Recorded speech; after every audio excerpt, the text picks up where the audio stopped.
This is America's day. This is democracy's day. A day of history and hope, of renewal and resolve. Through a crucible for the ages, America has been tested anew, and America has risen to the challenge. Today, we celebrate the triumph not of a candidate, but of a cause, the cause of democracy. The people, the will of the people, has been heard, and the will of the people has been heeded. We've learned again that democracy is precious, democracy is fragile, and at this hour, my friends, democracy has prevailed. So now, on this hallowed ground where just a few days ago violence sought to shake the Capitol's very foundation, we come together as one nation, under God, indivisible, to carry out the peaceful transfer of power as we have for more than 2 centuries. As we look ahead in our uniquely American way, restless, bold, optimistic, and set our sights on the nation we know we can be and we must be. I thank my predecessors of both parties for their presence here today. I thank them from the bottom of my heart.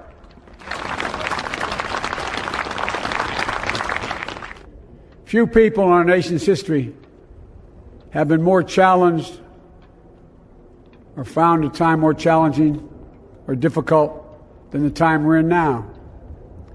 Once-in-a-century virus that silently stalks the country has taken as many lives in 1 year as America lost in all of World War II. Millions of jobs have been lost. Hundreds of thousands of businesses closed. A cry for racial justice, some 400 years in the making, moves us. The dream of justice for all will be deferred no longer.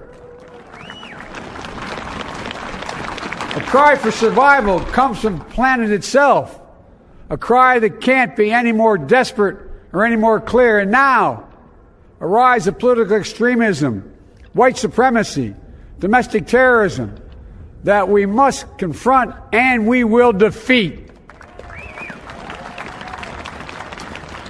To overcome these challenges, to restore the soul and secure the future of America, requires so much more than words. It requires the most elusive of all things in a democracy: unity. Unity. And so today, at this time, in this place, let's start afresh, all of us. Let's begin to listen to one another again, hear one another, see one another, show respect to one another. Politics doesn't have to be a raging fire, destroying everything in its path. Every disagreement doesn't have to be a cause for total war. And we must reject the culture in which facts themselves are manipulated and even manufactured. To all those who supported our campaign, I'm humbled by the faith you've placed in us. To all those who did not support us, let me say this. Hear me out as we move forward. Take a measure of me and my heart. And if you still disagree, so be it. That's democracy. That's America. The right to dissent peaceably within the guardrails of our republic is perhaps this nation's greatest strength. Yet hear me clearly. Disagreement must not lead to disunion. And I pledge this to you. I will be a president for all Americans. All Americans. And I promise you, I will fight as hard for those who did not support me as for those who did. Look, folks, all my colleagues I serve with in the House and the Senate up here, we all understand the world is watching all of us today. So here's my message to those beyond our borders. America has been tested, and we've come out stronger for it.